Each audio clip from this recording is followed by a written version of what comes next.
Welcome to my first Google Hangout. It's going to take a little practice. I've been out for a few years. I'm kind of sick and I want to get back into doing some of these sessions and also to build up some relationships with other authors because I started writing books. I write sci-fi and I'm writing basically for my marketing experiences over the years. I just published the first one today and I'll give you guys a link. You can download it for free. Don't be too harsh on me. So I'm getting better as I do all this. But basically what I want to do is share with you guys the stuff that I've learned over the last 10 years and what I found to work and give you some tips. So, you can plug in some of these nuggets, the ones that you like, and, don't use the ones that you don't like. It's totally up to you. So this is going to be totally broad, but I'm only going to focus on about half a dozen concepts that I found to be, that have worked for me and I had the most success with. So basically the goal here is find a couple of things that work that you can use. And a lot of these are evergreen, even though some are technology based. A lot of them are very evergreen, have worked before the social media and all the latest fads. So the biggest concept that I had a very hard time for the first few years to understand is it's very difficult to close whatever it is that you're selling. If you're selling cosmetics or fitness or diet or cars or whatever it is very, very, very difficult to close the person on the first contact. Even cheap stuff. And as years go by and people have been burned online, it's even harder to close on the first contact. There are some natural born, salespeople who see the person for the very first time in their life. They come to the website, they do some type of a sales pitch, and they make a sale. It happens, but it's very difficult, and for most people, I know for me at least, it's very difficult. So what really works, and I know personally at least a couple hundred very successful entrepreneurs who do well online, 99% of them basically follow this concept, establishing a relationship and nurturing a relationship. Now the good news is it's not that difficult. What has worked for me, and I'm going to talk about that, is utilizing event type marketing, and that's what we're going to talk about. And that's one of the best ways. It does require a little bit of time. I used to basically pretty much do it once a week for a couple of hours. So it is intensive. You have to promote it, but it's a great way to nurture relationships and then be able to, to make sales. And there's some side benefits. That's the biggest concept to get out of this is, don't be disappointed if you put up a website and you have, your affiliate products or your own products and services and then no one's buying. That is pretty much the standard case. And what's lacking is that relationship building in multiple touches. They just assume that everything is going to happen in the first contact, and that is very difficult to overcome. Now, the other thing that I have discovered in the last few years is the squeeze pages. I've built up hundreds of them over the years. However, they are working less and less. They're very inefficient. I wouldn't be surprised by next year that the conversion rate on a squeeze page be in the single digits. In other words, if I put up a squeeze page, what happens is simply a vast majority of the people is not converting. They're not entering their information. Now, demonstrate this to be true. I'll share with you a squeeze page from I would literally, and I didn't know what I was doing, but I would put up first name, last name, phone number, address, mailing, and 80% of the people will fill it out and stuff like that. So this has actually lasted for many years. I think this is one for a webinar in 2009. I see the date now. But even before, I literally did this kind of stuff for years and I've never had a problem. Well, nowadays, if you did that, you could send 100 people and you'd be lucky if one person signs up. People will not do that anymore. It's just, it just doesn't work. And I think it's fatigue or there's many reasons. We'll talk about that in a minute.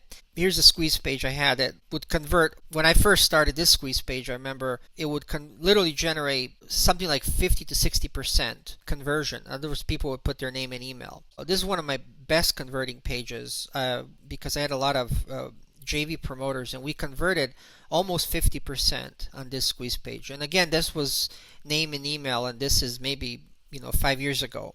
What's the problem? The problem, I think, is fatigue. People literally now, when you click on anything on the internet, you get to a squeeze page. People just don't want to enter it. They'll enter a wrong email, and they even have websites now where you can generate a throwaway email for 10 minutes without having to fill out any information. I think there's one called like 10-minute email or something. It's just designed for this kind of stuff. So it doesn't work. A lot of people just circumvent these squeeze pages. So they're not performing like they used to perform. So there is a big fatigue. So what I've discovered right now, it's working at least as we speak, because I'm running about half a dozen campaign with providers who are sending traffic to my squeeze pages, and this is what I'm using, and I'm getting about 40% roughly conversion rates, and it's working pretty good. And what basically that is called a two-step squeeze page. Basically, you put up a button and then people click on it, and it pops up for the email. I know it's very similar to a squeeze page, but for some reason I think people clicking on the button, they're more likely, and then is one more step. I don't think it's going to work for long, but right now very few people are doing it. That it's, I guess, somewhat of a novelty, so it works very well. I think the solution for the long run is this. Basically, I started rebuilding my blog, and I was shocked to get a very high conversion rate without even having a squeeze page, but making the entire blog. And I'm actually going to do that on my science fiction blog. I just put it up last couple weeks ago, and I'm going to work on it this or next week, and I'm going to copy this exact same concept because it works so well on my main blog.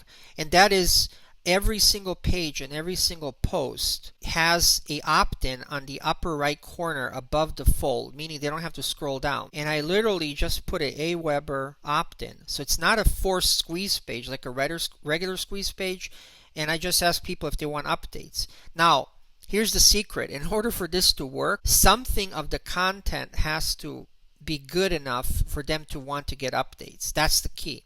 In other words, if you would get articles written for $5 from Fiverr and it's junk or spun articles, I doubt that this will work. But I actually started to put effort now in writing. Like, I have resources where you can promote your Kindle books, lists, and I'm going to be adding more and more stuff and more tips. And then if people, I think the way it works, because I started looking from what page they opted in, because Aweber tells you on what page they put their email in. It's almost on my better articles get the most emails. I think this is going to be the approach of the future, because I think, and I'm not sure of this yet, but the problem that I'm seeing is people don't want to be forced anymore. So giving them an option on their own free will to opt in seems to be the best approach, and that's the approach I'm going to be following. In other words, if I build up a diet site, it's going to be this approach. It's not going to force anybody. I will give some very valuable content right next to the opt-in, and then on their own free will, if they like that content, then they can opt in. And I think it's going to help towards that relationship, because you can't make the sale anyway. Why force the squeeze page on them?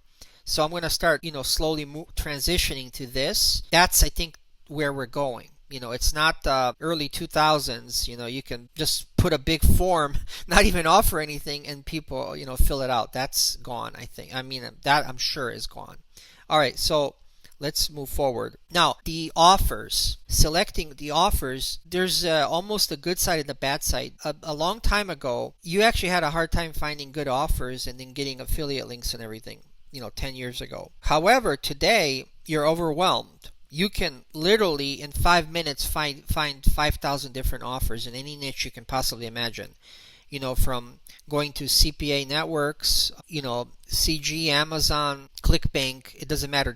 You can get links everywhere. What's happening now, it becomes more difficult to find good offers that first you're not going to get burned, because nowadays people can literally just go on the internet and type your name as a scam artist, and everybody's going to see it, and it's almost like impossible to get it off the internet. So you have to be careful of what you're selling.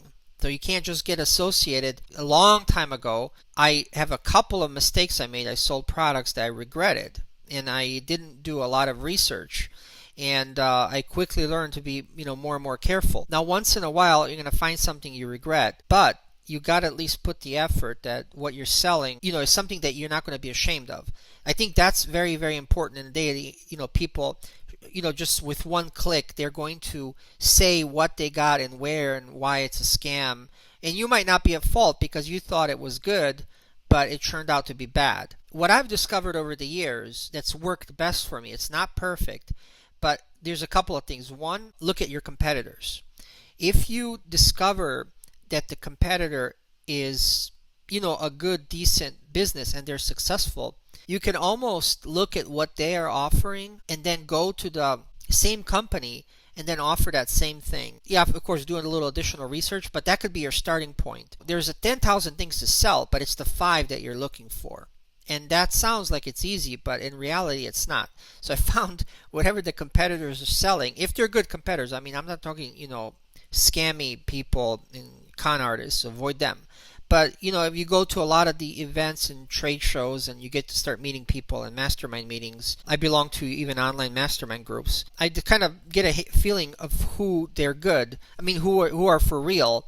And then, I subscribe to their news feeds and their emails and I look at what they're promoting. That's basically what I discovered to work the best, and I just follow that, and it hasn't gone wrong. Now, very, very time consuming, but I've sold probably 500 different products over the last 10 years, and the best products were those where I actually met the human being in person and I had a good gut feeling about them, that they were decent people. It almost turns out literally 99% of the time that if the person is a good person, the product is a good product that they have. In general, it's not always, but in general.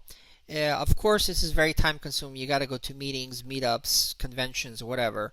But that, if you do, circulate and socialize, try to ask yourself, do you have a good gut feeling about the person? Then start looking at their products. Now, obviously, before you do anything, just type in the product name in review in the internet, and then if you see too many bad reviews, then you might want to reconsider. But that's generally how I do it for the last 10 years. That is the whole science. It's not even a science, but I just followed that, and I haven't had too much problems. I had a few mistakes, which I regret, but my batting, has been maybe like 98.9%. I'm pretty happy with what I've promoted. So that's my tip on selecting your offers. Now, what I discovered over the years for trying to sell something online, the absolutely best, and nothing has ever beat this, I haven't found a way to beat this, is to make some type of an event.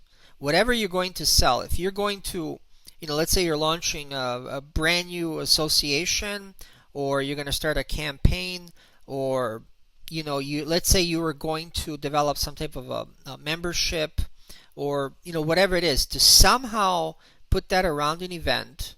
And it even doesn't have to be a huge thing, but if you're going to sell it, like right now what we're doing here, it is an event, but it's not a sales event. I'm really just getting back into this. But if I wanted to make this a sales event, like on a webinar, I probably could. I have to get a little more proficient, of course, and run a presentation with a sales offer at the end. But the event, they work. Why do they work? I think somehow when there's like a particular event and it's not available all the time, it's just available during that event, it's something different than just by putting that offer on a web page when it's available all the time.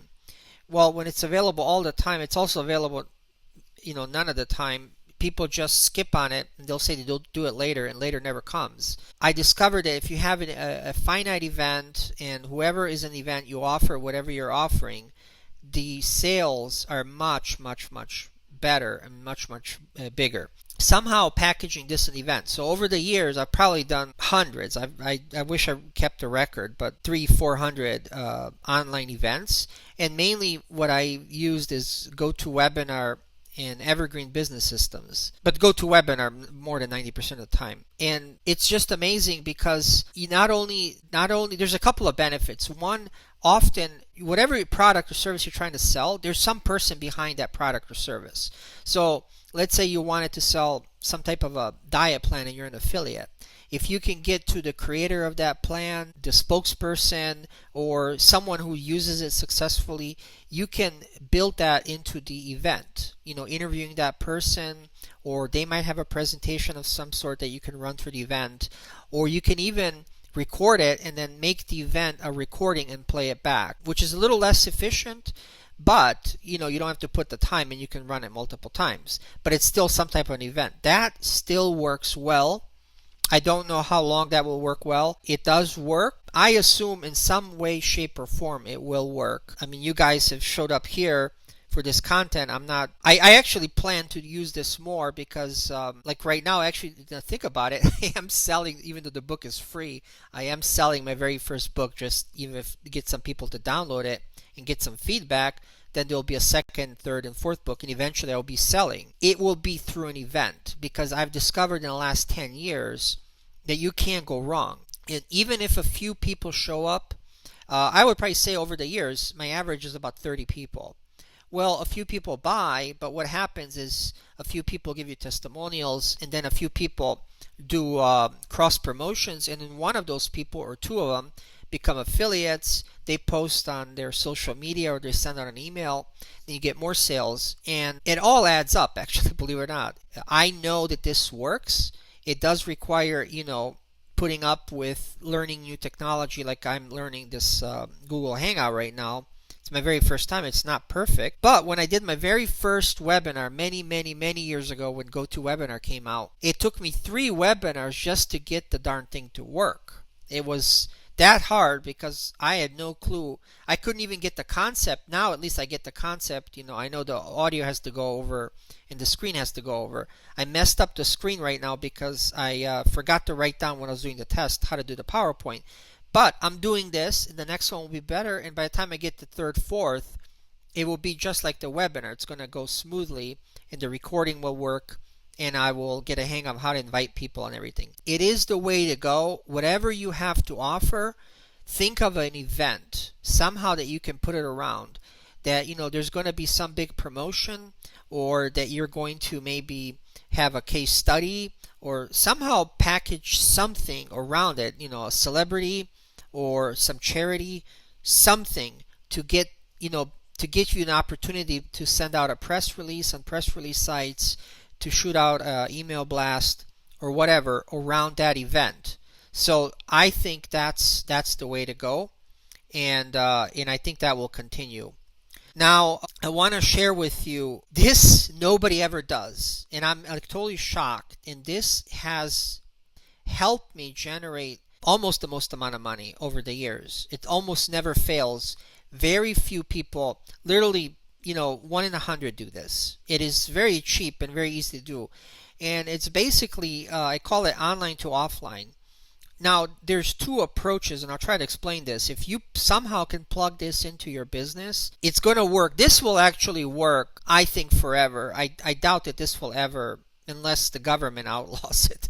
But short of that, this will work forever. And basically the concept is, I think because people are so used to sending out emails and promotions on social media and whatever, and it's a very low efficiency rate. In other words, people are blind to it and they don't utilize it as much. What I discovered is if you can somehow collect the mailing address of people and you have some type of a promotion to basically take them offline and send something offline, the readership rate is incredible. If you send out a personalized thank you card or a personalized letter literally in the mail, the open rate is going to be incredible, even for postcards. But here's where it comes.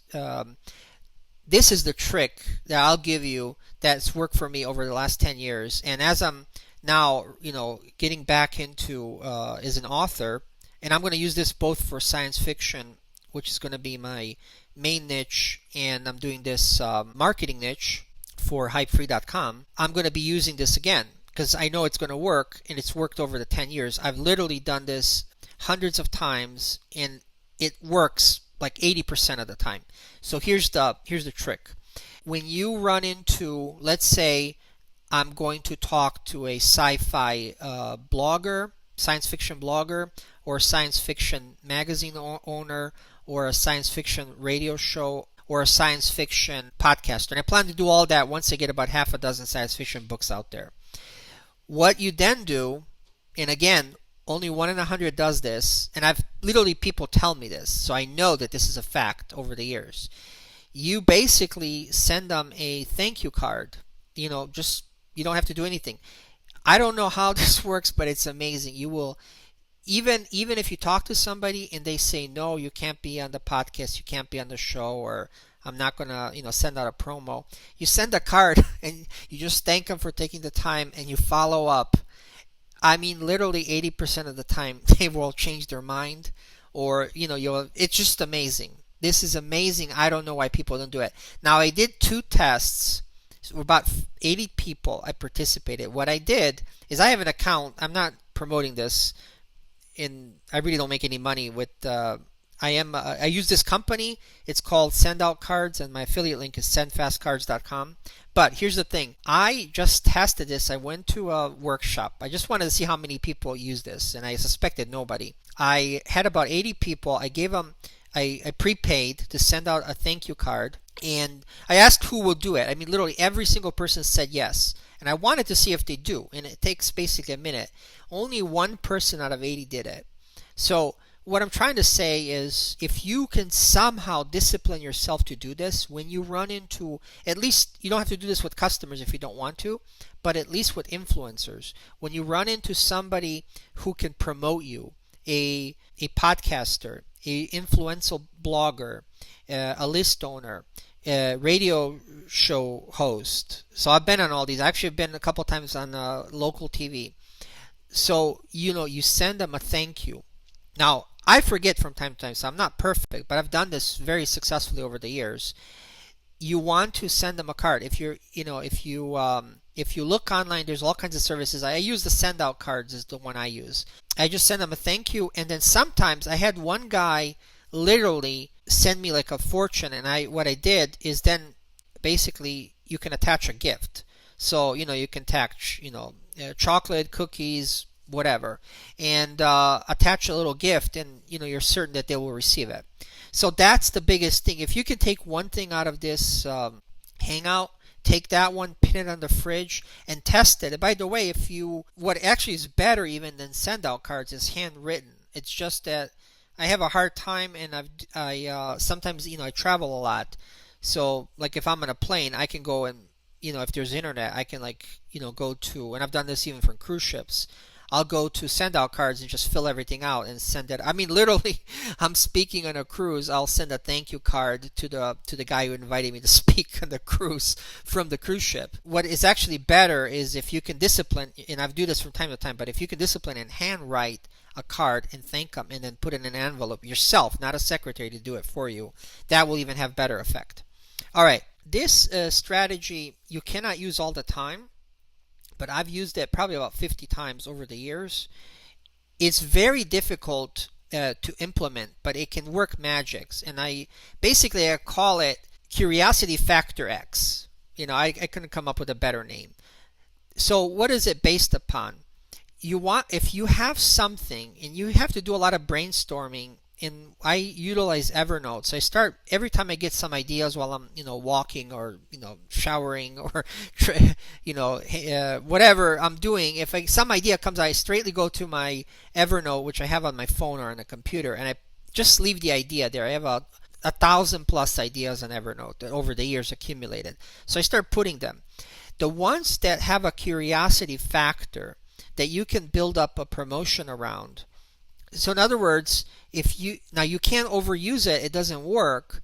Imagine Google Glass came out, and I don't know, somehow you're connected with Google Glass. You somehow were going to build a campaign around it. So the way this would work is you would talk about Google Glass without saying what it is and showing what it is to invoke curiosity. But you would reveal everything that it does, some of the most important benefits. So let's say, and I'm not promoting Google Glass or anything, that came an idea over the top of my head. But the way you would build that into your campaign, let's say, I actually haven't even seen this Google Glass, but let's say you could walk and it would navigate you. You're walking around downtown Manhattan, and with Google Glass, and it gives you a map, to get to a Starbucks. So you say, imagine the tool can get you from appointment to appointment and navigate you without having a GPS or anything like that. and it's cool. I don't. You would build up some, and then people would think, well, what is this thing? And then you would say, and you can wear it. Whoa, you know. And as you go, you can create content for your blog. So now they have a curiosity. Now, if you do this every time, what happens is it won't have any effect. So you have to do it periodically. But this is like a huge strategy. If you can come up with something extremely interesting and don't say what it really is, but say what it benefits or what problem it solves, and build up the curiosity factor around your campaign, it can be extremely powerful. I've actually had a couple of events that I did that were totally failing. And I literally in the last week or two, I would come up with some idea and I would build a whole marketing around that. And, next thing I know, about 100 people would buy tickets. Anyway, it can work. It is very difficult to come up. You have to have a little bit of luck in brainstorming, and sometimes the most oddest thing that you can think of will work. And if you think in history of marketing, a lot of successful people have built even their empires over curiosity. So it's a very powerful strategy. If you can think about that, at least be aware, and from time to time you will come up with some curiosity that you can factor in your marketing, and it can really do wonders for you. Now, let's talk about fresh content. I notice a lot of people struggle with that over the years, and I actually took it for granted because I got lucky. I connected immediately with a lot of experts. It was really around my association when I started, so I had access to literally a brand new expert every month, so I was able to get content. But I noticed over the years that people I have seen people put up a website and struggle for 5 years to just come up with any content whatsoever. When I started my sci-fi, I started to relate with the problem because I couldn't come up with any content for months. And I got into a writer's block, and the same kind of problem that I see other people come into. So what I discovered over the years, which has worked the best for me. So there might be a better way, but this is what I discovered in the past decade to be the absolute best way to come up with the most fresh content, and that is to find experts. Okay, now I've done actually a couple of tests and approached people that don't know me, I don't know them, and I literally would just go and do you can do a Google search on blogs, you can go search books, you can search seminars, webinars, and you can also search press releases, and those might be the best because you can also find their phone number, address, website, contact information, email, everything pretty much. And you start approaching these people, and you might utilize that, send them a card. That's another place I use that. And what you want to do is ask to interview them. You will be shocked how many will agree. Even very well-known experts will agree. And that will provide content. Now the key is to structure the deal somehow so you're not promoting them where it's just a sales pitch, because it'll be totally useless to them. The way you want to do it is mention their book or their website at the end. Up to that point, it's all content. So what you want to do is get them on an interview. You can utilize Skype, or you can utilize now this Google Hangout. I actually plan to do just this concept again on a Hangout. But I used to do it with, I would just pull up Skype and record it, or I would utilize GoToMeeting and record it, and I'd come up with all kinds of content. Now, there's one more byproduct for utilizing this strategy, and that is often they will post that content or a link to it on their site, and sometimes they'll even send out an email. And I had a few times where literally I'd get hundreds of new leads totally free, and from whoever it was that I've interviewed. So, and the other cool thing is you build up a relationship with that person. So I plan to do this in my sci-fi niche, but I'm going to first have about 5 more books done, and then I'm going to start approaching experts and interviewing them around the sci-fi blog, and then that'll give me a chance to sell my products. Because this has worked before in other niches, I know it's going to work in that niche, my new niche that I'm getting into. So I recommend give it a try. I know it's a little bit of fear. I would probably say before you embarrass yourself, because that's happened to me. So I want to give you a tip: is practice with some friends first, a couple of times to make sure you get the recording, because you don't want to waste somebody's time for an hour or 40 minutes or whatever, and then at the end there's no recording. It's extremely embarrassing. I've done about 200 of these over the year, maybe more, and because I know I actually wrote a list a while back. The joint ventures I had with people is 198 people I was able to write down from memory, just to show you how many over the years have accumulated. And I'm sure there's more, I just forgot who they are. This I know will work.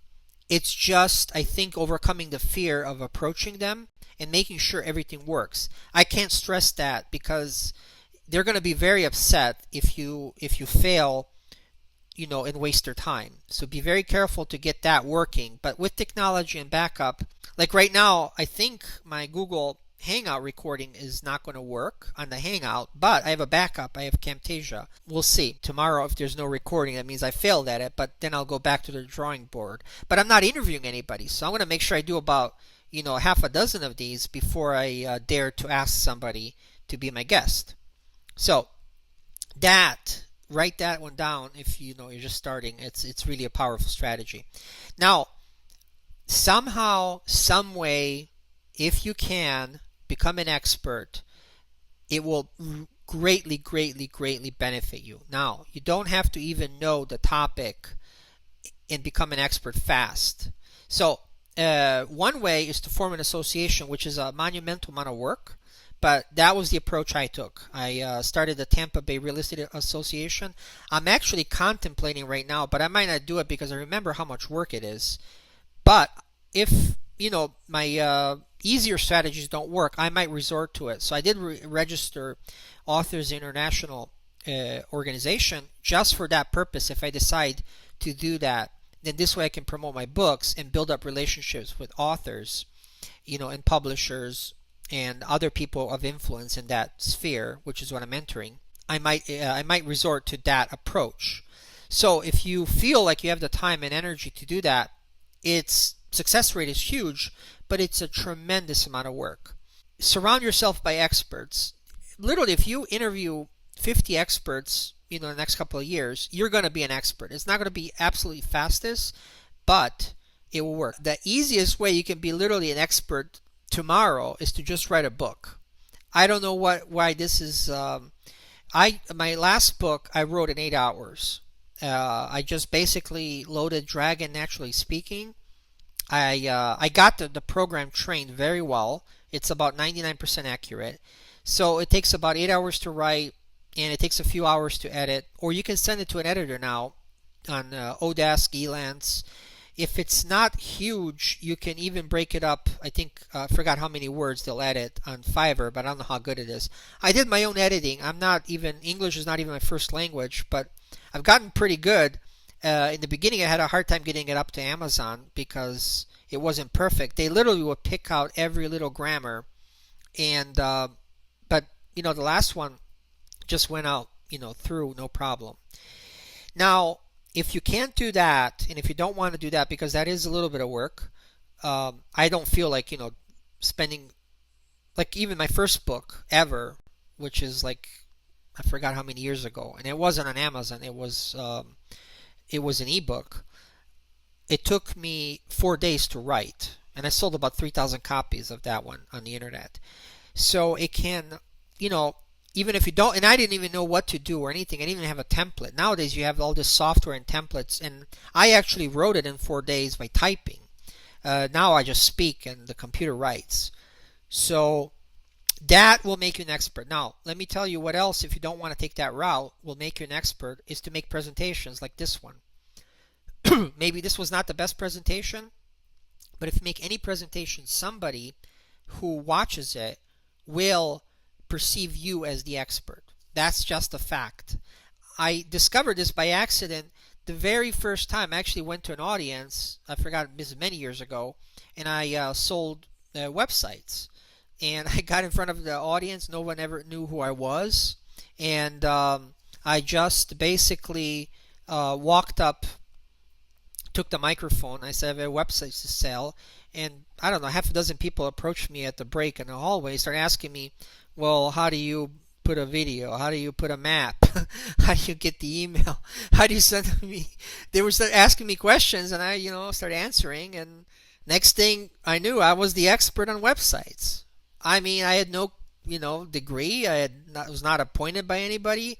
No one knew me. No one recommended me. It was the first humanly time I ever went to this meeting. Made me an expert. Well, guess what? If you do a presentation on the internet, it's the exact same thing. I have a couple of people on a forum I belong to, and I put up a presentation last week.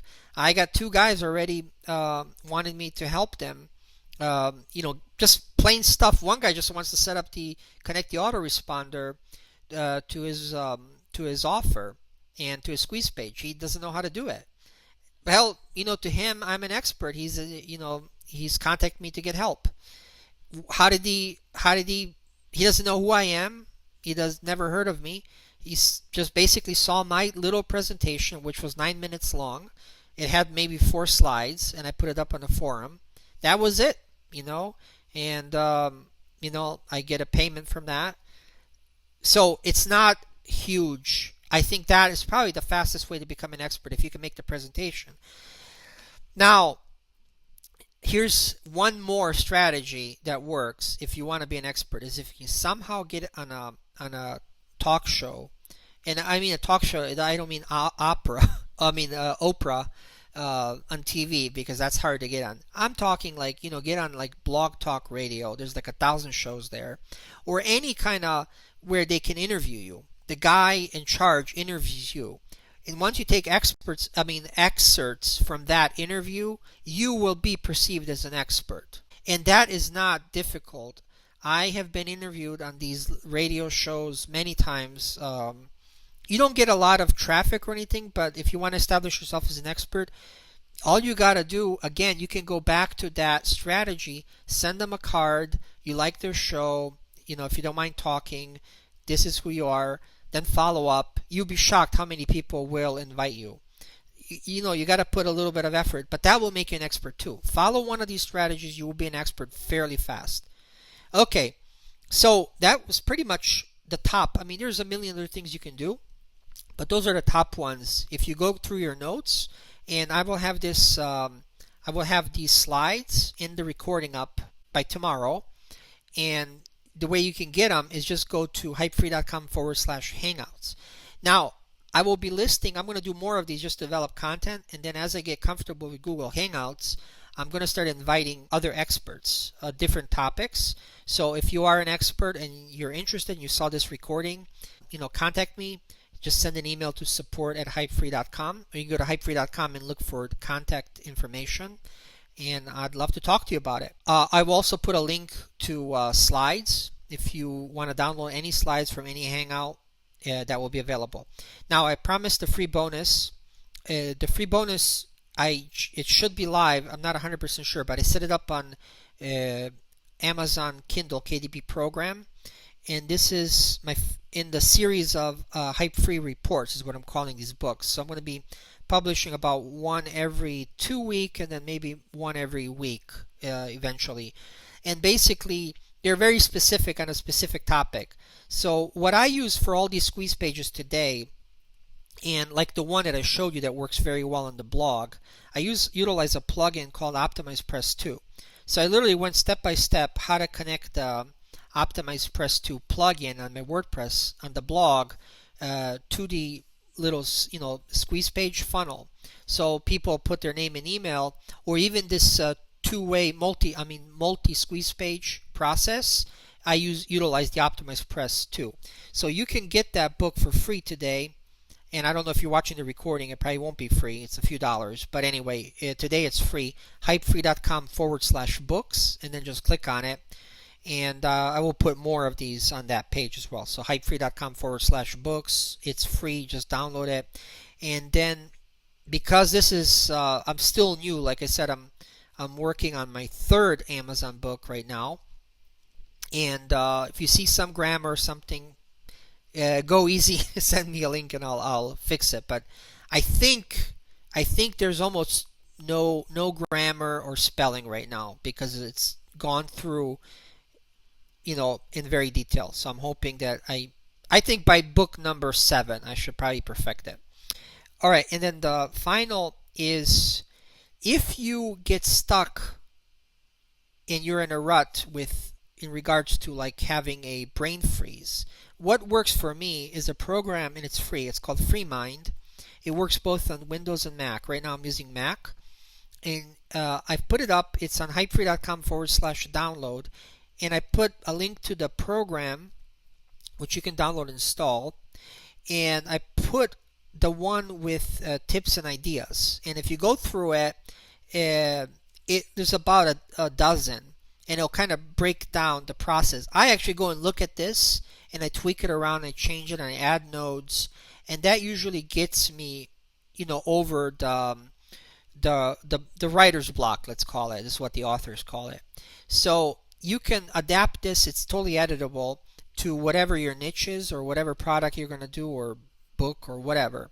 So you can download that. And that completes the Hangout. So hopefully you guys were able to hear me. I'm going to just turn it up. There's only a few people, so if you choose to ask questions and we can talk, you will probably be the only one, but I don't know if we're going to get any because there's a few.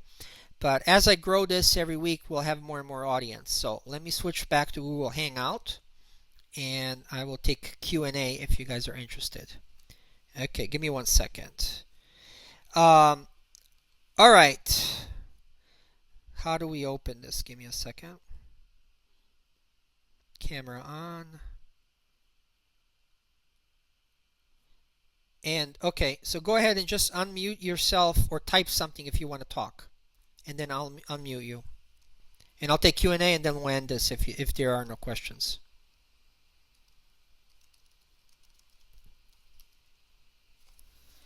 Okay, got 1, 2, 3, 4, 5, 6. That's not bad for the first one.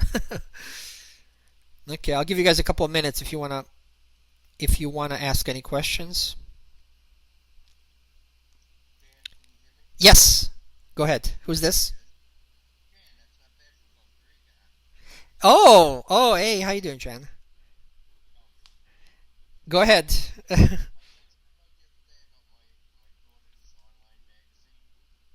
That's the one for the emergency responders, right?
Well, I'll tell you the big. I actually looked at the website last night. It's a pretty good website. I think, and I didn't see this, so correct me if I'm wrong, but I didn't think she's building a like some type of like when I started my association, I sold it a while back before I got sick. Um, but the way I build that up is I build up like even this now science fiction when I start promoting it, I'm collecting the names, and then either I'm going to somehow communicate with them and then have some type of an event like a webinar or like this hangout. I'm not sure if this hangout will be that type of event. Somehow people are not going to give her money unless there's like a definitive purpose. in unless it becomes really big like Amazon. You can put anything on Amazon and just through sheer numbers they make sales. But I know a lot of people, if they just put a little product, let's say for example she would just to put 5 products on that site for sale, and they're affiliates. Now that's not hard to find. She can go to Commission Junction. She can go to all kinds of places with offers. And let's say she puts 5. Even though she has 45,000 visitors in the next year, it's very likely that she will make 0 sales. Because when it's available there, somehow it seems to be built in our human nature that, what, we'll do it later. Well, then we get distracted. There's TV kids running around. We got to go, to the doctor and dentist and, go buy food, and you forget. I'm that way. Everybody's that way. So step one, what I would do is I would literally write down, I would start with the end in mind. Okay, what is my goal of monetization? So it could be a number of things. I would almost, in someone has already cracked that issue and has a similar site, I mean, in the same niche, and is monetizing. That's a fact. I don't know who they are, but I would start with that, find out who they are, and then I would go backwards and look at which monetization. So I would pick one. There's, 20 different ways. She could be, selling affiliate products, or she could be interviewing other experts in the field and then selling their product at the end of the event. She could be literally just selling advertisement, where she blasts out a promotion and charges for it. They call that a solo ad. So there's, let's say, 20 different ways that are possible for her. But she doesn't know which one it is. To get the idea, I would look at a competitor and then pick one. So let's say it's affiliate products. We'll look at how are they able to promote this affiliate product. And I can almost guarantee you there's an event around it. In other words, every month there's something that's being featured, and they run some kind of event. It might be, I don't know, a date related promotion. So let's say 4th of July, maybe not in Costa Rica, right? But something like that. And then she would run a promotion, and then that is over. Or let's say she's going to interview the owner of that particular product. I don't know what first responders buy or need, but it might be training, it might be gear, I don't know, it might be some conferences they go to and she could be selling tickets to it. I don't know. It could be videos, it could be DVDs, it could be, I don't know. So she would get a list. Well, the owner of that, or the person who made it, she could interview and then run a special during that event, almost like a webinar or a hangout, I don't know. So that would be my advice, is to start with the end in mind and then work literally, like I would write down in that mind map, like you saw in that last slide. Write down, hey, this is what I want to sell, this is my monetization, how will I get there? And then, okay, I will collect the emails, I will send out tips, every month 3 times I will promote it, or I will interview somebody. And you have to think of a way, and the problem is there's 1,000 ways. Picking and settling on one is hard. But you know what? Right now she's not selling, so you can't go wrong. Try one. If it doesn't work, try another. In a year, I'm sure she can try 12 different ways, and hopefully she'll get lucky. One of them will work. Does that make sense?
Yeah.